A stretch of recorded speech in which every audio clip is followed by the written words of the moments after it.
Memiliki keterbatasan fisik atau bisa dibilang memiliki kelainan khusus dipandang sebelah mata oleh beberapa pihak. Dengan acuan, anak-anak yang memiliki kelainan khusus menjadi terpinggirkan. Padahal sebagai warga negara memiliki hak dan nilai yang sama di mata masyarakat. Salah satunya M. Rizky Kurniawan, anak dari Ibu Selamat Turah yang saat ini baru berusia 6 tahun mengalami cacat fisik dari sejak lahir dan kesulitan untuk mendapatkan pendidikan seperti anak-anak lainnya di sekolah umum dengan alasan sekolah tersebut over kota.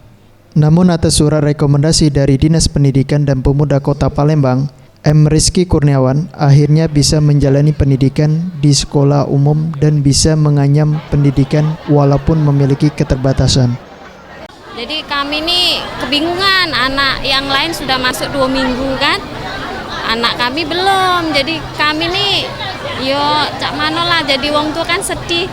Kalau malam baju seragamnya tuh dipakai kan, katanya Bu kapan aku nih sekolah katanya.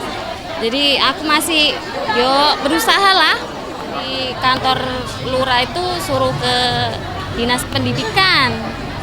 Kami lapor ke sini kan. Jadi itulah kami bisa sekolah di 130. Sementara itu, Ahmad Zulinto, Kadis Dikpora Palembang mengatakan berdasarkan acuan Undang-Undang 45, setiap warga negara berhak mendapatkan pelajaran dan pendidikan karena setiap anak bangsa wajib untuk mengencam pendidikan dan tidak ada rekomendasi khusus. Kita mengacu kepada Undang-Undang Dasar 1945 bahwa setiap warga negara itu berhak mendapatkan pengajaran atau pendidikan apapun bentuknya. Jadi setiap anak bangsa ini wajib mengecam pendidikan dimanapun dia berada. Jadi tidak ada rekomendasi khusus kalau anak-anak ini harus sekolah. Kita di Dikpora Kota Palembang memberikan kebebasan kepada anak-anak kita yang ada kelainan khusus untuk sekolah. Inilah namanya pendidikan inklusif.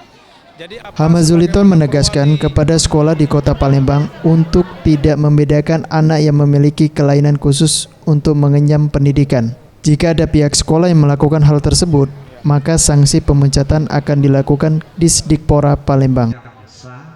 Gusti Putus Semurtayasa, Ferry Jatinugro, Sri JTV.